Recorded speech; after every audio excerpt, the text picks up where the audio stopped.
नमस्कार.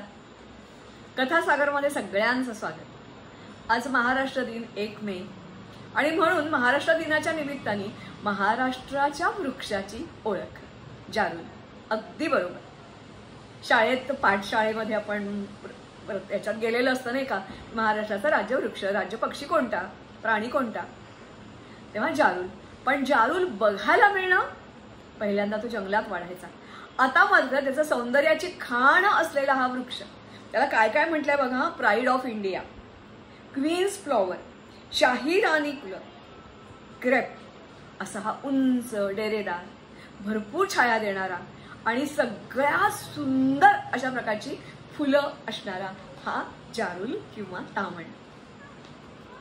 आत्ता जर तुम्ही मुंबईमध्ये फेरफटका मारलात तर तुम्हाला असंख्य फुलं जारूलची, रस्त्यावर पडलेला सडा, त्याच्यावर खालच्या बाजूनी, कारण आता थोडे दिवस होऊन गेलेत ना मोसमी, हिरवागार रंगाची पानं आणि वर मुकुट गुलाबी असावा असा हा जारूल दिसेल. काही गुलाबी असतात, काही पर्पल असतात, काही लाल असतात. मुंबईमध्ये बरेचसे लाल नाही आहेत तर पर्पल कलर असतो. मात्र चैत्र आला रे आला की सुरुवातीला अख्खच्या अख्खं झाड पहिल्यांदा जे निष्पर्ण असतं ते फुलांनीच असतं. मोठी मोठी फुलं, त्याला झालर असलेली अशी मोठी मोठी, आणि 1-2 नव्हे तर अक्षरशः लाखोंच्या संख्येने हे अख्खच्या अख्खं झाड जणू काही त्याच रंगाचं वाटावं असं फुलतं. बरेच दिवस फुलं झाडावर सजतात आणि मग हळूहळू रंग त्याचा फिका होतो आणि मग ती आपोआप गळून पडतात वाऱ्याबरोबर.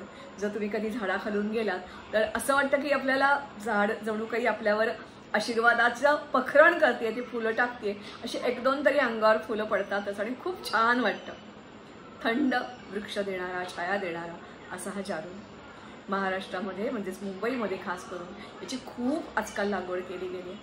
खरं तर हा का म्हणतात त्याला महाराष्ट्राचा राजवृक्ष, हा प्रश्न बरेच वेळेला शाळेतल्या मुलांना पडतच नाही. पाठ केलं जातं, महाराष्ट्राचा राजवृक्ष कोणता, हा पक्षी कोणता, हा बस. पण याची गंमत अशी आहे की 1 मे हा महाराष्ट्र दिन असतो आणि साधारणपणे जारूल फुलायला जी सुरुवात होते ना ती म्हणजे चैत्र महिन्यामध्ये. चैत्र महिन्याची चाहूल लागली की हा अंगोपांगी सजतो, बहरतो आणि अक्षरशः सगळ्यांना भरपूर नेत्रसुख देतो. पण नेत्रसुख देतो एवढंच फक्त ह्याचं वैशिष्ट्य आहे असं नाही बरं का. तर हा बघाशी चांगल्यापणे शीतलता देणारा तर आहेच आहे, पण आजकाल आपण जे म्हणतो की वृक्ष तोड झालेली आहे, टेकड्याच्या टेकड्या उजाड झालेल्या आहेत, त्या उजाड टेकड्या परत हऱ्याभऱ्या करण्यासाठी याचं खूप मोठं काम किंवा त्याचं खूप मोठ्या प्रमाणात लागवड केली जाते. एवढंच नव्हे तर ज्या वृक्षाच्या नावाने सन्मानार्थ तिकीट काढलं गेलं असं मला वाटतं हा एकमेव वृक्ष असावा. 1919 मध्ये अशा प्रकारचं हे तिकीट काढलं गेलं होतं. त्याच्याबरोबर दुसरा एक जो भाग आहे तो म्हणजे याची सागाच्या खालोखाल या वृक्षाचं लाकूड हे टणक, टिकाऊ, किमती असतं.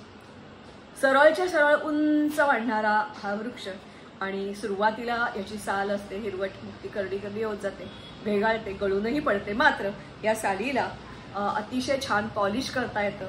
गाड्या, चाकं, घरबांधणी, खिडक्या, दारं, सगळ्यात महत्त्वाचं म्हणजे ह्याचं लाकूड पाण्यामध्ये कुजत नाही आणि ह्याच्यावर पॉलिश अतिशय छान रमतं. त्यामुळे फर्निचरच्या उद्योगात जशी ह्याला भरपूर मागणी आहे तशी आयुर्वेद किंवा औषधी उद्योगात सुद्धा ह्याला भरपूर मागणी आहे.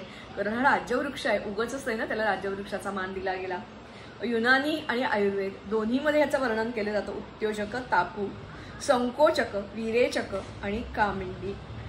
याच्या सेवनाने झोप येते, पित्त शांत होतं, रक्ताचं प्रमाण वाढतं, कफ वितळतं, वजन वाढतं, ब्लड प्रेशर मर्यादेत राहतं आणि रक्तातली साखर कमी होते. पोटाचे विकार, क्रॅम्प येणं यासाठी हे उपयोगी आहे. पोट साफ करण्यासाठी, युरिनच्या विकारावर, कोलेस्ट्रॉल आणि हृदरोग या सगळ्यावर हा वृक्षाचा उपयोग केला जातो आणि म्हणून याला औषधी उद्योगात सुद्धा मागणी आहे. असा हा महाराष्ट्राचा जारूल वृक्ष. याची गंमत अशी आहे की हा जरा एवढा सौंदर्याची खाण असलेला वृक्ष पण अत्यंत निगर्वी आहे. आणखीन ह्याची एक गोष्ट अशी आहे की जर या पानांची म्हणजे फुलं पहिल्यांदा पानं मग फुलं गळतात, गळली की त्या ठिकाणी शेंगांचे झुपके दिसायला लागतात. मात्र ह्या ज्या शेंगा असतात, ज्या बिया असतात ना, त्याचं वैशिष्ट्य असं आहे की नर्तिकेनी पायात घुंगूर बांधताना जसे ते घुंगूर असतात त्याला असे कडेला काय म्हणतो आपण त्याला, क्रॅक पडलेले असतात आणि मध्ये तो खुळखुळा असतो, तशी याची बी असते. आणि वाऱ्याबरोबर जेव्हा वारा त्या शेंगा डुलायला लागतात त्या घुंगरांसारखा आवाज जणू काही या वृक्षाच्या खाली चालताना येतो. मला वाटते ही झाली ह्या वृक्षाची तोंड ओळख. एक टिळक नावाच्या कवयित्री आहेत, त्यांनी याचं फार छान वर्णन केलंय. ते वर्णन आणि हा जारूल वृक्ष दोन्हीही आपण बघूया. चला तर मग माझ्याबरोबर. जारूल तुम्हाला दिसला, काही जणांना आपल्याला वृक्ष दिसतात पण नावं माहिती नसतात.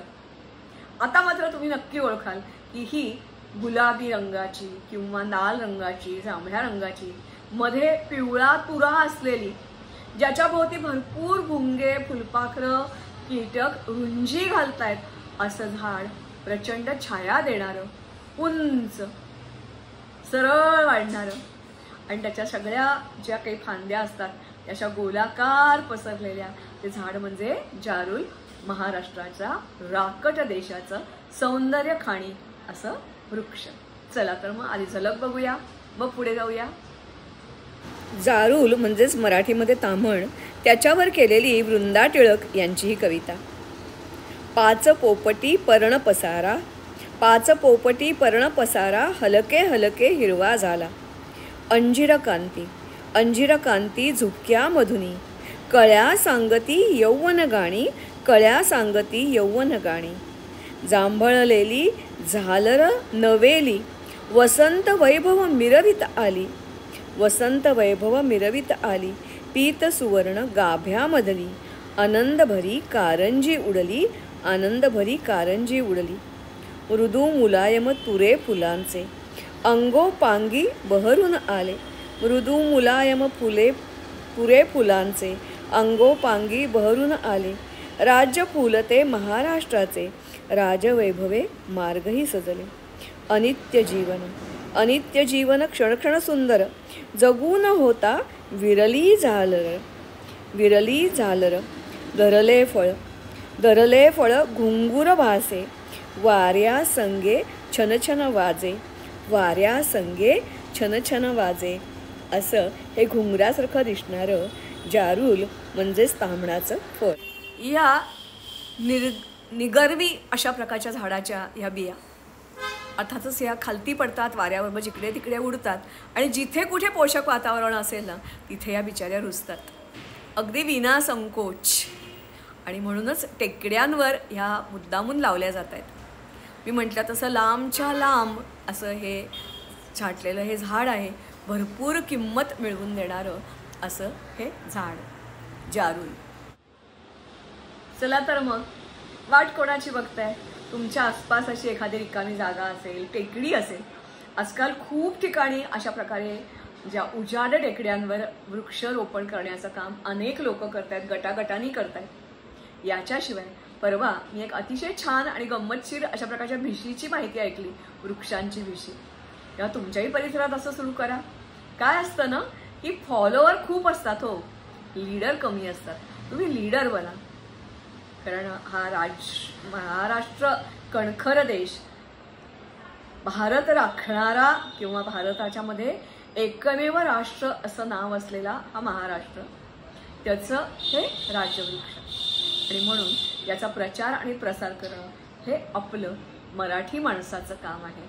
तेव्हा चला तर मग आपण कामाला लागूया, या वृक्षाची जिकडे तिकडे लागवड करूया आणि सौंदर्य खाणी वृक्ष महाराष्ट्राच्या भूमीवर जिकडे तिकडे दिसेल अशी अपेक्षा करूया.